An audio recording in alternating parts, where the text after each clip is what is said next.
Hi, I'm Jason Figueredo, and this is the Freddy Kager.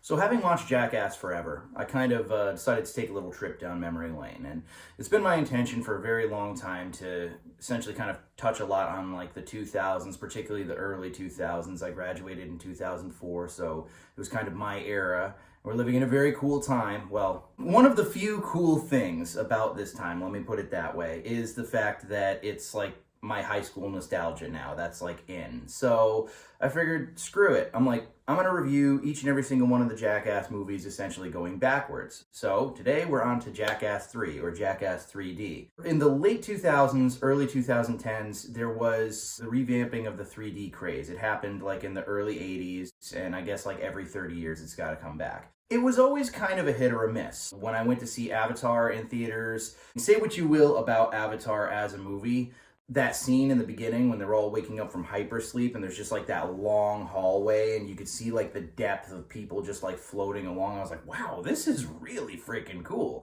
Then afterwards, I went to see Alice in Wonderland, thinking Tim Burton, Wonderland. I'm going to get stoned and go to watch this, and it's going to be amazing. And honestly, I thought the 3D was very underwhelming. You know, then you had like Fright Night, the remake, which was really good. But that movie was so freaking dark that the 3D wasn't like, didn't really have much of an effect at all. Anyways, Jackass 3D utilized the 3D very well. The biggest complimentary thing I could probably say about Jackass 3 is this one was, I would say, probably the highest like produced, or the most expensively produced Jackass movie. I don't know that for a fact, but it looks the best because they filmed everything in like ultra high def, like 3D cameras, so you could see somebody slow motion getting hit in the face with a dildo.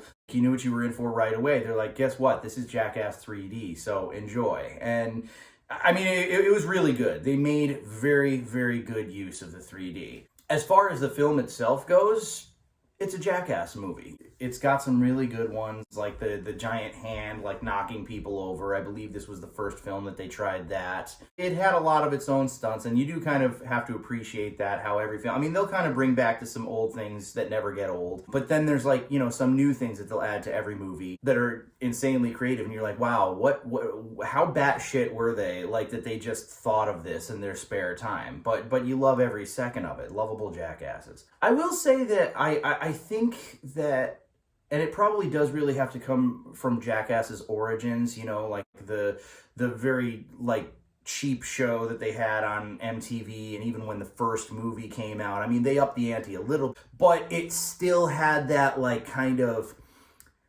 I don't know, like almost like gritty, gross, like kind of trashy like vibe about it. This movie felt visually a lot more polished. I'm not talking about like what they actually do in that movie. It's just as disgusting as any other Jackass movie. But yeah, it's a very welcome addition to the series. Sad to say that it's the last one with Bam Margera and Ryan Dunn in it. Going back and watching these movies now, it really is, I mean, those guys were like best buds, you know, that really took a huge chunk out of the troupe when Ryan Dunn tragically passed away a few years ago. Not to be a bummer or anything. Jackass 3, I would say it's one of the higher produced Jackass movies.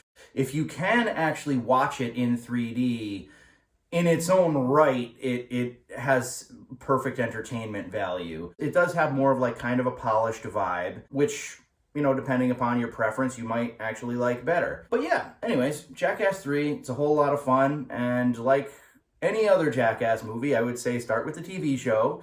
If you can stomach that, then move on to the movies. But it's not everybody's cup of tea. All right, guys, that's all she wrote.